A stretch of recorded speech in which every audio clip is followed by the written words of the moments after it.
जय द्वारिकाधीश। शाम ढल रही थी, आसमान में लालिमा बची थी और सड़क किनारे दुकानों की लाइटें जलने लगी थी। मैं बाजार से लौट रहा था, तभी बस स्टैंड के पास मेरी नज़र एक बुजुर्ग दंपत्ति पर पड़ी। दोनों एक पुराने से लोहे के बेंच पर बैठे थे। बाबा की सफ़ेद दाढ़ी बिखरी हुई थी, पैरों में घिसी हुई चप्पलें और कंधे पर पुराना गमछा। उनके साथ बैठी अम्मा ने फीकी पड़ चुकी साड़ी पहन रखी थी। चेहरे पर उम्र की झुर्रियाँ थीं, लेकिन आंखों में एक अपनापन था।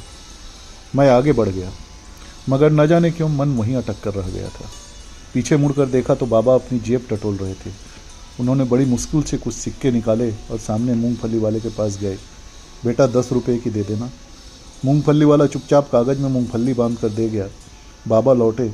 अम्मा ने मुस्करा कर पूछा, इतनी क्यों ले आए? बाबा भी मुस्कराए। तू दोपहर से कुछ खाई नहीं, सोचा थोड़ी भूख मिट जाएगी।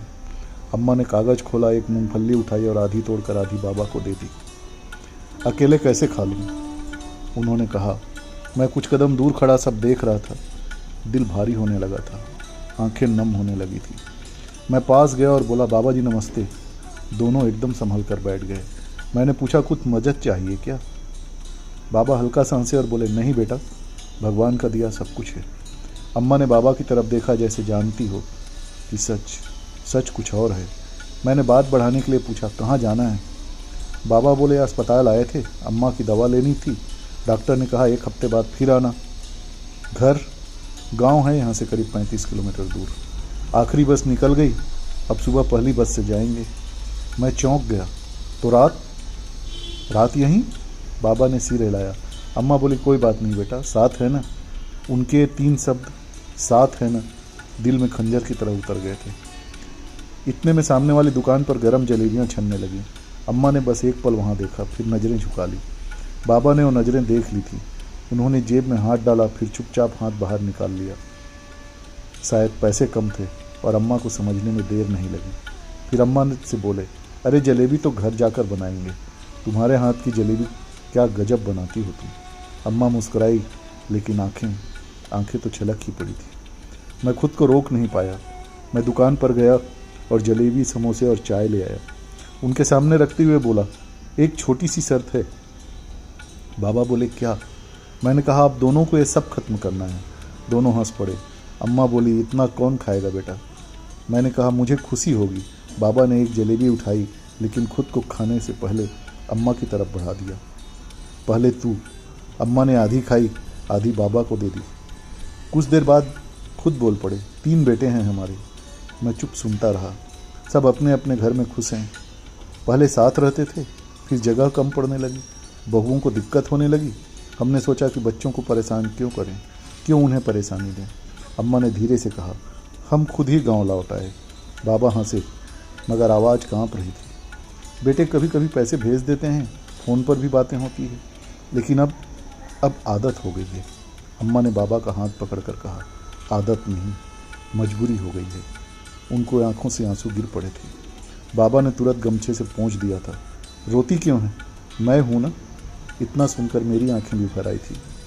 जिस उम्र में इंसान को बच्चों का सहारा चाहिए, उस उम्र में दोनों एक दूसरे का सहारा बने बैठे थे। रात थोड़ी और गहरी हो गई। मैंने पास के लॉज में उनके लिए कमरा बुक करवा दिया। पहले तो मना करते रहे, बेटा खर्चा मत करो। मैंने हंसकर कहा, आज मेरी तरफ से, आखिर आपने बेटा जो कहा है। अम्मा ने मेरा हाथ कसकर पकड़ लिया था।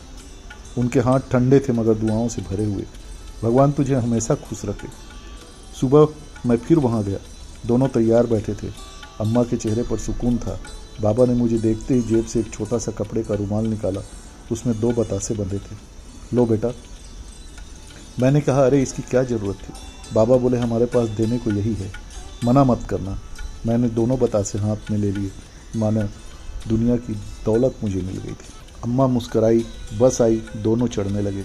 बाबा पहले चढ़े, फिर मुड़कर अम्मा का हाथ पकड़कर ऊपर चढ़ाया, जैसे सारी उम्र करते आए हों। बस चल पड़ी थी। खिड़की से दोनों हाथ हिलाते रहे, मैं भी हाथ हिलाता रहा। बस धीरे धीरे दूर निकल गई, लेकिन मेरी आंखों के सामने वही दृश्य रह गया। एक बूढ़ा पति अपनी पत्नी को संभालते हुए, एक बूढ़ी पत्नी अपने पति की हथेली पकड़े हुए। उस दिन समझ आया, पैसा, घर, दौलत सब अपनी जगह है, लेकिन ज़िंदगी के आखिरी पड़ाव पर अगर कोई सबसे बड़ी दौलत है तो वो है एक अपना हाथ जो बिना कहे थाम ले।